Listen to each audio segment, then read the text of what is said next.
तो हेलो दोस्तों। आज बीपीएससी 70वीं का मैं साइंस एंड टेक का रिव्यू करने जा रहा हूँ अपना कॉपी का।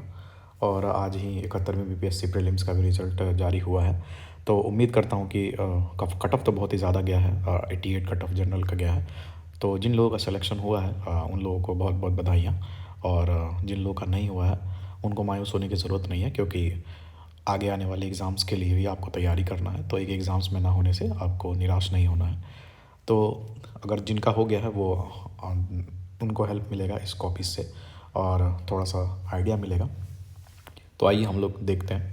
तो पहला क्वेश्चन है साइंस एंड टेक का कि व्याख्या कीजिए कि विज्ञान और प्रौद्योगिकी किस प्रकार कृषि उत्पादकता एवं खाद्य संरक्षण में मदद कर रहे हैं। तो इसमें साइंस एंड टेक का उपयोग लिखना है कृषि उत्पादकता और खाद्य संरक्षण में, जिसको फूड प्रिजर्वेशन भी कहते हैं। तो इंट्रो के साथ छोटा सा इंट्रो कि विज्ञान और प्रौद्योगिकी की मदद से कृषि उत्पादकता एवं खाद्य संरक्षण में व्यापक मदद मिली है। कृषि उत्पादकता में विज्ञान एवं प्रौद्योगिकी किस तरह से मतलब अपना योगदान निभाती है। तो सबसे पहले जैव प्रौद्योगिकी द्वारा फसल विविधीकरण, जैसे जीएम क्रॉप्स या जीएम कपास। जैव प्रौद्योगिकी द्वारा उत्तम बीज की प्राप्ति, मनचाहे मौसम में बायो इंजीनियरिंग से फल सब्जियों को उगाना, ड्रोन से सिंचाई, बीज का छिड़काव, मशीन मवेशियों पर सीसीटीवी से देखरेख, नैनो यूरिया की मदद से फसल की गुणवत्ता में सुधार। दूसरे में मैंने खाद्य संरक्षण और विज्ञान प्रौद्योगिकी का यूज लिखा है कि उसमें कैसे विज्ञान प्रौद्योगिकी मदद कर सकता है। तो नैनो कोटिंग से अनाजों का लंबे समय तक संरक्षण, बायो फोर्टिफिकेशन और खाद्य पदार्थों की गुणवत्ता के सुधार हेतु जैव प्रौद्योगिकी का इस्तेमाल। थोड़ा सा कंक्लूड कर दिया कि अतः विज्ञान एवं प्रौद्योगिकी के इस्तेमाल से कृषि उत्पादकता बढ़ेगी तथा खाद्य सुरक्षा भी सुनिश्चित होगी। एवरेज आंसर है, कोई दिक्कत नहीं है। आगे हम लोग पढ़ते हैं। आगे है कि साइबर क्राइम क्या है। साइबर क्राइम के विभिन्न प्रकार को लिखिए तथा बताइए कि कैसे प्रौद्योगिकी ऐसे अपराधों को कम करने में मदद कर रही है। तो सबसे पहले डिजिटल माध्यम से किसी भी व्यक्ति को प्रताड़ित करना, फ्रॉड करना, बैंक खाते से पैसे निकालना साइबर क्राइम में कहलाता है। साइबर क्राइम के कुछ प्रकार है, जैसे हैकिंग, इसमें किसी भी के निजी अकाउंट से एक्सेस प्राप्त कर उसे ब्लैकमेल किया जाता है। स्पैमिंग, बार बार मेल भेजना। साइबर बुलिंग, बच्चों को ऑनलाइन प्रताड़ित करना। साइबर स्टॉकिंग, किसी पर हमेशा नज़र रखना। या डिजिटल अरेस्ट, नकली पुलिस बनकर बीसी पर धमकी देना। उसके बाद सलामी अटैक, बैंक पैसों से खाता बिना अनुमति की निकासी। पोर्नोग्राफी में अश्लील चित्रों एवं वीडियो। डीप फेक में चेहरे को एडिट करके दूसरा चेहरा लगाना तब ब्लैकमेल करना। इसे रोकने हेतु प्रौद्योगिकी का इस्तेमाल, जैसे सर्ट पहल, ठीक है, भारत की आईटी पॉलिसी, जैमर लगाना, आईपी एड्रेस ट्रैकर और वीपीएन का इस्तेमाल, ये हम लिख सकते हैं। उपयुक्त उपायों को अपनाकर हम साइबर सुरक्षा को सुनिश्चित कर गुणवत्तापूर्ण डिजिटल जीवन जी सकते हैं। अब हम लोग आगे आते हैं। आगे का सवाल है कि हमें कैंसर जैसी बीमारियों का इलाज करने से लेकर ट्रेन की टिकट बुक करने तक जीवन के हर क्षेत्र में विज्ञान एवं प्रौद्योगिकी की आवश्यकता है। इस कथन के औचित्य को सिद्ध कीजिए। तो इसमें मैंने पहले एक कोट लिख दिया है स्टीफन हॉकिंग का कि विज्ञान हमारे सारे बीमारियों को खत्म कर सकता है और बदले में सामाजिक शांति स्थापित कर सकता है, स्टीफन हॉकिंग।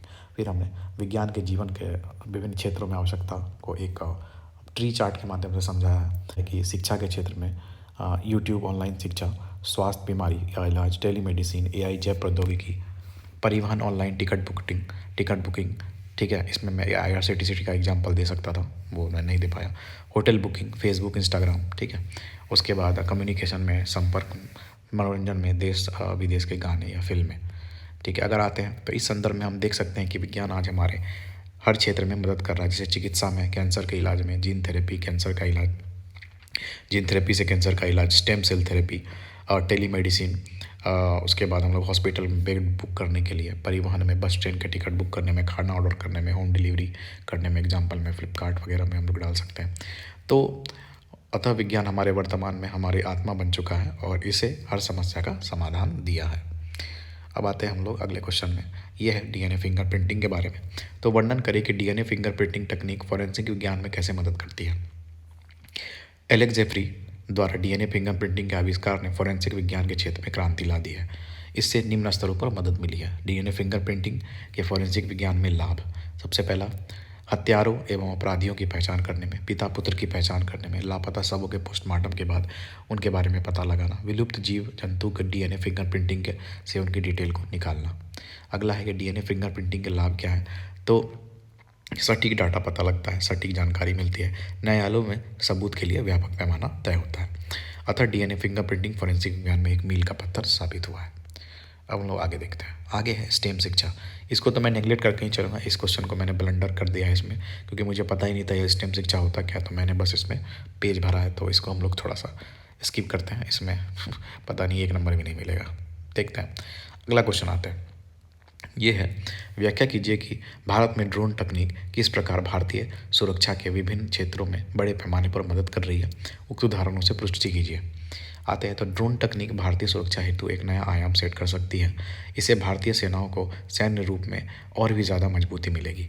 सुरक्षा, राष्ट्रीय सुरक्षा में ड्रोन का प्रयोग में हम लोग LAC और LOC पर निगरानी हेतु, हाल ही में हुए पहलगाम जैसे हमले को रोकने हेतु 24 आवर सर्विलांस के लिए, ड्रोन के मदद से रसद पहुंचाने के लिए, AI ड्रोन के इस्तेमाल से टारगेट किलिंग करने के लिए। वहीं पे अगले में, ड्रोन के उपयोग से हम आतंकी संगठनों के ठिकानों का पता लगा सकते हैं। दुर्गम इलाकों में भी काम करने में सक्षम है ये। कुछ चुनौतियां भी हैं, जैसे रिसर्च एंड डेवलपमेंट में कमी, वित्तीय प्रोत्साहन में कमी, पेलोड क्षमता 20 से 30 kg तक ही होती है, बैटरी की क्षमता कम होती है, और प्रशिक्षण और कौशल की थोड़ी कमी है अभी भारत में। अतः ड्रोन तकनीक राष्ट्रीय सुरक्षा हेतु समय की मांग है, परंतु इसमें निहित चुनौतियों का निपटान कर हम इस क्षेत्र में को और भी सबल बना सकते हैं। अब आगे आते हैं। आगे क्वेश्चन है जो कि 36 मार्क का क्वेश्चन है। इसमें मैंने ये वाला अटेम्प्ट लिया है कि चर्चा करें कि कैसे चंद्रयान और मंगलयान जैसे महत्वपूर्ण मील के पत्थर ने विश्व स्तर पर भारत के अंतरिक्ष कार्यक्रम का महत्व को बढ़ाया है। इसका भी उल्लेख करें कि अंतरिक्ष मिशन कृषि, आपदा प्रबंधन और शहरी नियोजन को कैसे क्षेत्रों में कैसे सहायक है। तो पहले मैंने एक इंट्रो के साथ शुरुआत की है, क्योंकि ये लंबा क्वेश्चन है। तो चंद्रयान एवं मंगलयान की सफलता के बाद भारत ने अंतरिक्ष प्रौद्योगिकी के क्षेत्र में एक नया आयाम हासिल कर लिया, या एक नया मुकाम हासिल कर लिया है। इस हेतु विश्व स्तर पर इसरो और DRDO की गूंज ने यह साबित कर दिया कि हम कम बजट में भी कैसे अधिकतम आउटपुट दिया जा सकता है। अब आगे इस संदर्भ में चंद्रयान की प्रासंगिकता। चंद्रयान 1 2008 में भेजा गया। इसने चांद पर भारतीय प्रयास को प्रथम बार स्थापित किया। चंद्रयान 2 ने भी व्यापक प्रभाव छोड़ा। चंद्रयान 3, जो कि 23 अगस्त 2023 को चंद्रमा के दक्षिणी ध्रुव पर लैंड हुआ, तब पूरा विश्व ने उसका साक्षी बना। इसरो ने दुनिया के आधे बजट पर यह भेजकर इसरो की भूमिका और विश्व अंतरिक्ष पटल पर स्थापित की अपनी भूमिका।